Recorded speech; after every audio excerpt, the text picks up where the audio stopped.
Endotoxin shock के through होता है। A patient with the lacerated wound on the thigh 1 week before presented no fall swelling है तो again हमारे पास टॉक्सीमिक shock होगा या टॉक्सिक शॉक सिंड्रोम होगा, जो किससे काज होता है, इन्फेक्टेड वूंड से। A 45-year male present to the ER with the fracture of the pelvic bone, road traffic accident with the shock most likely caused होगा, excessive blood loss होगा। Shock का most common cause क्या होता है, इसमें हमारे पास क्या होता है, excessive blood loss. Immediate management of the patient, multiple pelvic fracture है, मतलब वहाँ पे हेमरेज बहुत ज़्यादा है, ब्लड लॉस बहुत ज़्यादा है, तो आईवी फ्लूइड्स हम उसे देंगे उसकी immediate management. Which of the following drug increases the chronotropic inotropic effect, तो ग्लूकागोन जो होती है ये हमने स्टार्ट में भी पढ़ा था, ये पॉजिटिव क्रोनोट्रोपिक और आइनोट्रोपिक इफेक्ट देती है on heart. If the heart after pumping were to be stop to ensure that circulatory system become static, the pressure measured rest of the body is in ये यहाँ पे मेरे से पढ़ा नहीं जा रहा, मीन सिस्टेमिक फिलिंग प्रेशर कहेंगे उसे। अगर इसमें कहता है कि ब्लड एक दफ़ा हार्ट पंप करे उसके बाद वो स्टिल हो जाए किसी वजह से, तो जो सारा ब्लड का प्रेशर वो बॉडी को देगी उसे हम क्या कहेंगे, मीन सिस्टेमिक फिलिंग प्रेशर।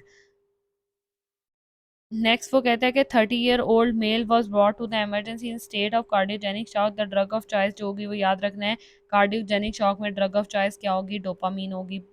इसे रट्टा लगा लेंगे, dopamine is the drug of choice in the cardiogenic shock. Next page है हमारा, इसमें वो कहता है कि 50 year old presented in emergency department with the falling heart which drug, तो डोपामीन जो है वो हमारे पास ड्रग ऑफ चॉइस होती है इन कार्डियोजेनिक शॉक में। अगेन इसमें ड्रग्स दे रहा है, कहता है द अदर ऑप्शंस में डोब्यूटामीन भी हो सकता है, एपिनेफ्रिन, डोपामीन भी हो सकता है। और नेक्स्ट पे कहता है दिस इज डिटेक्टेबल, यहाँ पे उसने ये एमसीक्यूज दिए हैं, इन्हें एक दफ़ा आप खुद ही रीड कर लें, इसमें कुछ ऐसा सच इंपॉर्टेंट नहीं है। If initially BP is unrecordable, start with the norepinephrine. अगर BP unrecordable है तो start with the norepinephrine as it is a strong vasoconstrictor. You want all the fluid from the body to be at the heart. अब कह रहा है अगर patient pulseless है, उसका बीपी रिकॉर्ड नहीं हो रहा, तो सबसे पहले नॉरेपिनेफ्रिन दें। नॉरेपिनेफ्रिन क्या कराएगी, वेजोकंस्ट्रिक्शन कराएगी, वेजोकंस्ट्रिक्शन कराएगी पेरिफेरल, तो वो फौरी तौर पे सारा ब्लड जो है वो पंप करेंगे टुवर्ड्स हार्ट। फिर कहते हैं when BP is slightly recordable with a systolic pressure around 80, switch from the norepinephrine to the dobutamine. और अगर बीपी जो है वो आना शुरू हो गया और अराउंड 80 है, तो आपने क्या करना है, नॉरएपिनेफ्रिन को स्विच कर देना डोब्यूटामीन से, because now you want a वेजोकंस्ट्रिक्शन plus also a good inotropic effect, तो हमने डोब्यूटामीन पे स्विच कर देना नॉरएपिनेफ्रिन को। नेक्स्ट पे कहते हैं and explanation goes on like when you would taper and how you would taper also when use a double inotropic sport.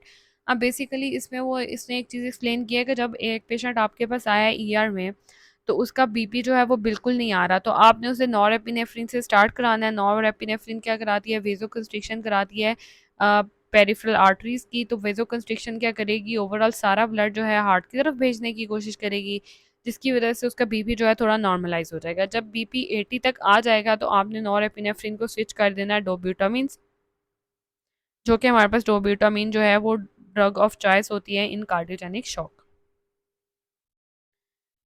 Next पे वो एक्सप्लेन कर रहा है which of the following has a maximum cross sectional area and the surface area, तो याद रखना है कि पिलरीज का जो होता है वो क्रॉस सेक्शनल एरिया जो होता है वो सबसे ज़्यादा होता है, सरफेस एरिया सबसे ज़्यादा होता है, तो कैपिलरीज जो होती हैं इनमें ऑक्सीजन और कार्बन डाइऑक्साइड का एक्सचेंज जो होता है वो भी सबसे ज़्यादा होता है।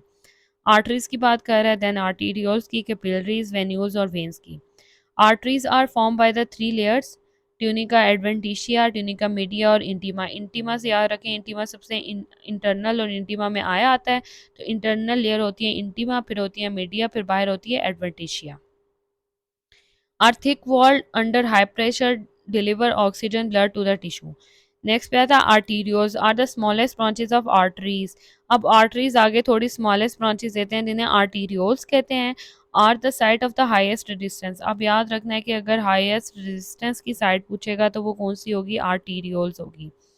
इन the cardiovascular system arteriolar resistance is regulated by the autonomic nervous system. अब याद रखना आर्टीरियोल्स किस से एक्टिव होती हैं, ऑटोनोमिक नर्वस सिस्टम से। A1 adrenergic receptor are found on the arterioles of the skin, splanchnies, and the renal circulation. Beta 2 adrenergic receptor are found on the arterioles of the skeleton muscle.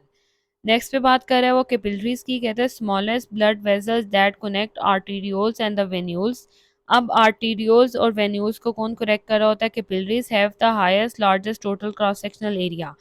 Highest resistance arterioles में होती है, largest cross sectional area और surface area किसका होता है? याद रखना है कैपिलरीज का। Are thin walled and the side exchange of the nutrients water and gases, और ये साइट ऑफ एक्सचेंज होती है न्यूट्रिएंट वाटर और गैसेस की। Venules are form from the merge of capillaries, capillaries आगे मर्ज होकर हमारे पास वेन्यूल्स बना देती हैं। नेक्स्ट पे आता है vein, carry blood towards the heart, heart की तरफ ब्लड लेके जाती हैं। Contain the highest proportion of the blood in the cardiovascular system. ये highest proportion of the blood in cardiovascular system किस में होता है? ये होता है हमारे पास वेन्स में। अब याद रखना है ब्लड का हाईएस्ट प्रोपोर्शन इसमें होता है। कैपिलरीज जो होती हैं इसका सरफेस एरिया सबसे ज़्यादा होता है, और रेजिस्टेंस जो होती है वो हाईएस्ट होती है इन आर्टीरियोल्स में। नेक्स्ट पे कहता है the blood volume contain in the veins is called the unstressed volume. अब वेन्स में जो ब्लड वॉल्यूम होता है इसे कहते हैं unstressed volume. Is very important to remember, it is the unstressed volume. और हाईएस्ट ब्लड वॉल्यूम कहाँ पे होता है? वेन्स में। इसलिए याद रखें कि जब हाईएस्ट वॉल्यूम होता है तो उसे कोई स्ट्रेस नहीं होता कि मुझे और वॉल्यूम चाहिए, तो अनस्ट्रेस्ड वॉल्यूम होता है वो। Have the alpha 1 adrenergic receptors. नीचे एमसीक्यू कहता है the greatest percentage of the blood volume, हमेशा याद रखें वेन्यूल्स में होती है। यहाँ पे लिखा है हाईएस्ट प्रोपोर्शन ऑफ ब्लड किस में होता है? वेन्यूल्स में। The vascular smooth muscle of the circulatory structure which is controlled almost exclusively by the nervous system is venule.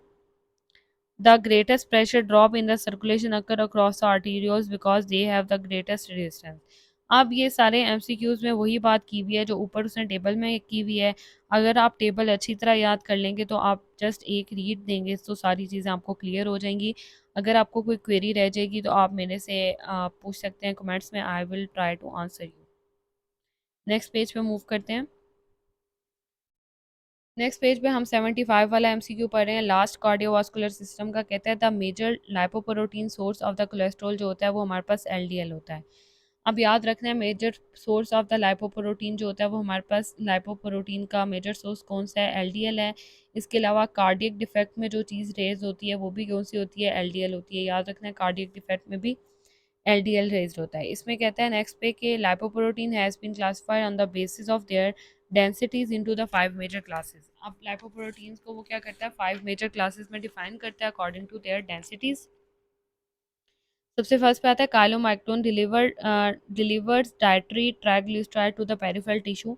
अगर वो कहे कि प्लाज्मा मिल्की वाइट है तो वहाँ पे कौन सी टाइप के हमारे पास जो है वो लाइपोप्रोटीन है? तो plasma protein white milky white है। तो मिल्की वाइट में जो हमारे पास लाइपोप्रोटीन होंगे वो कौन से होंगे? काइलोमाइक्रोन्स होंगे। फिर वेरी लो डेंसिटी जो होते हैं वो हमारे पास डिलीवर करते हैं हेपेटिक ट्राइग्लिसराइड टू द पेरिफ्रीज। मतलब वीएलडीएल जो होते हैं ये हमारे पास डिलीवर करते हैं हेपेटिक ट्राइग्लिसराइड टू द पेरिफ्रीज पे। और ये डाइटरी ट्राइग्लिसराइड को ये भी डिलीवर करते थे पेरिफेरल टिश्यूज़ पे।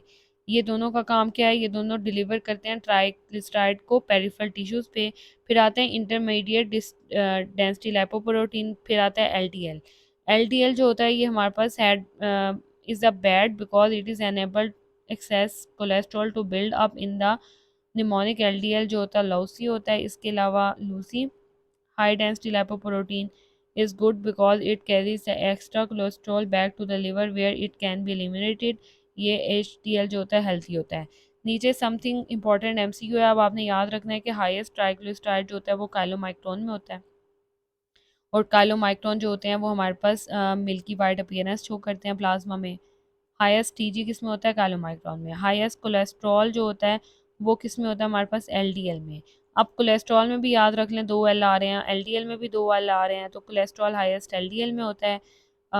ट्राइग्लिसराइड जो होते हैं वो हाईएस्ट काइलोमाइक्रोन में होते हैं। Lipoprotein with the highest protein, protein और फॉस्फोलिपिड जो होते हैं वो एचडीएल में हाईएस्ट होते हैं। याद रखना है प्रोटीन और फॉस्फोलिपिड हाईएस्ट एचडीएल में होते हैं। कोलेस्ट्रॉल हाई एलडीएल में होता है। एलडीएल कार्डियक डिफेक्ट रिलेटेड भी होता है। और ट्राइग्लिसराइड जो होते हैं वो हाईएस्ट होते हैं इन काइलोमाइक्रोन में। नीचे वो बता रहे हैं फेमिलियल हाइपर कोलेस्ट्रीमिया, ये भी इंपॉर्टेंट एमसीक्यू आता है, इसमें थोड़ा सा डिफरेंस है, याद रखना आपने कि type 1 familial hyperlipoproteinemia is due to deficiency of lipoprotein lipase, और ये होता है type 2 familial hypercholesterolemia due to defect in the LDL receptor. ये डेफिशिएंसी ऑफ लाइपोप्रोटीन लाइपेज की वजह से होता है, और ये होता है हमारे पास एलडीएल रिसेप्टर की डेफिशिएंसी की वजह से।